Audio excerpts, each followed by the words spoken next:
ಯುವ ಕಾಂಗ್ರೆಸ್ಸಿನ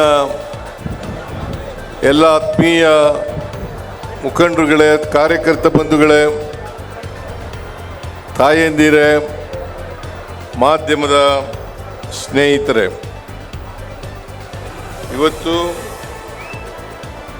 ರಾಜ್ಯ ಯುವ ಕಾಂಗ್ರೆಸ್ಸಿನ ವತಿಯಿಂದ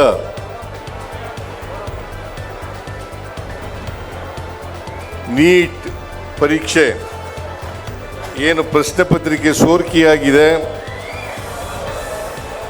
ಅದರ ವಿರುದ್ಧ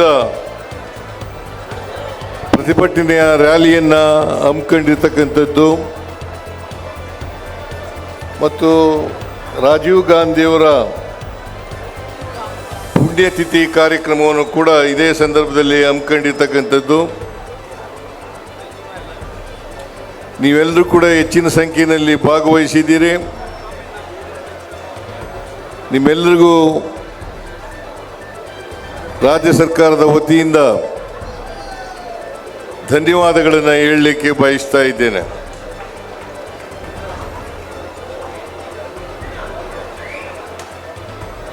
ನೀಟ್ ಪರೀಕ್ಷೆ ಪ್ರಶ್ನೆ ಪತ್ರಿಕೆ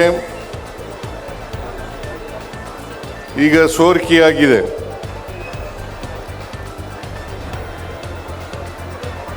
ಸೋರಿಕೆಗೆ ಜವಾಬ್ದಾರರಾಗಿರ್ತಕ್ಕಂಥ ಧರ್ಮೇಂದ್ರ ಪ್ರಧಾನ್, ಶಿಕ್ಷಣ ಸಚಿವ, ಕೇಂದ್ರದ ಶಿಕ್ಷಣ ಸಚಿವ ಅವರಾಗಲಿ ಅಥವಾ ಈ ದೇಶದ ಪ್ರಧಾನಮಂತ್ರಿಯಾದಂಥ ನರೇಂದ್ರ ಮೋದಿಯವರಾಗಲಿ ಜವಾಬ್ದಾರಿಯನ್ನು ಒತ್ತುಕೊಳ್ತಕ್ಕಂಥ ಕೆಲಸವನ್ನು ಮಾಡಿಲ್ಲ.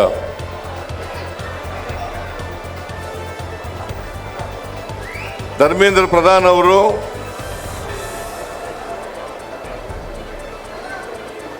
ನೀಟ್ ಪರೀಕ್ಷೆಗೆ ಇನ್ನೊಂದು ದಿನವನ್ನು ನಿಗದಿ ಮಾಡಿದ್ದಾರೆ.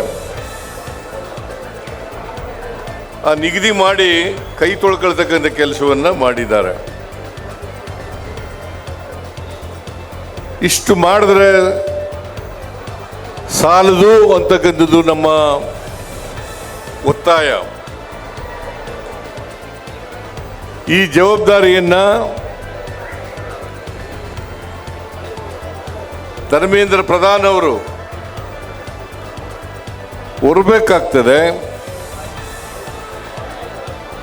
ಈ ದೇಶದ ಪ್ರಧಾನಮಂತ್ರಿ ನರೇಂದ್ರ ಮೋದಿಯವರು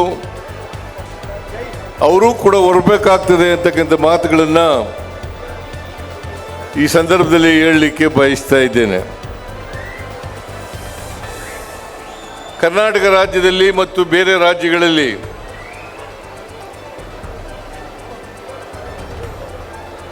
ಮೆಡಿಕಲ್ ಅಡ್ಮಿಷನ್ಸ್ ಬಯಸ್ತಕ್ಕಂಥ ವಿದ್ಯಾರ್ಥಿಗಳಿಗೆ CET ಪರೀಕ್ಷೆ ನಡೀತಾ ಇತ್ತು. ಅದು ಬಹಳ ಪಾರದರ್ಶಕವಾಗಿ ನಡೀತಾ ಇತ್ತು ಅಂತಕ್ಕಂಥದ್ದನ್ನು ತಾವು ಅರ್ಥ ಮಾಡ್ಕೋಬೇಕಾಗ್ತದೆ. ನರೇಂದ್ರ ಮೋದಿಯವರು 2014ರಲ್ಲಿ ಪ್ರಧಾನಮಂತ್ರಿ ಆದಮೇಲೆ ಹಿಂದೆ ಇದ್ದಂಥ ಪದ್ಧತಿಯನ್ನು ಬದಲಾವಣೆ ಮಾಡಿ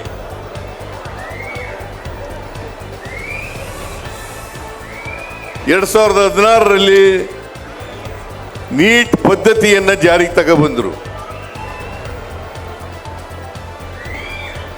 ಈ ಜಾರಿಗೆ ಬಂದು 10 ವರ್ಷಗಳಾಯಿತು. 10 ವರ್ಷಗಳಲ್ಲಿ 5 ಬಾರಿ ಪ್ರಶ್ನೆ ಪತ್ರಿಕೆ ಸೋರಿಕೆಯಾಗಿದೆ. ಇದೇ ಮೊದಲಲ್ಲ, 5 ಬಾರಿ ಪ್ರಶ್ನೆ ಪತ್ರಿಕೆ ಸೋರಿಕೆಯಾಗಿದೆ. ನೀಟ್ ಪರೀಕ್ಷೆ ಬರೀಬೇಕಾದ್ರೆ ವಿದ್ಯಾರ್ಥಿಗಳು 1 ವರ್ಷ ಕಾಲದಿಂದ ತಯಾರಿ ಮಾಡ್ಕೊಂಡಿರ್ತಾರೆ. 1 ವರ್ಷ ಕಾಲದಿಂದ ತಯಾರಿ ಮಾಡ್ಕೊಂಡಿರ್ತಾರೆ.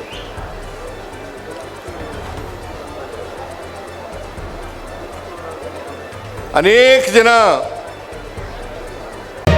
ಮತ್ತಷ್ಟು ಸುದ್ದಿಗಳಿಗಾಗಿ ನೋಡ್ತಾ ಇರಿ ಪಬ್ಲಿಕ್ ನ್ಯೂಸ್ 24x7. ಇದು ಸತ್ಯದ ಧ್ವನಿ.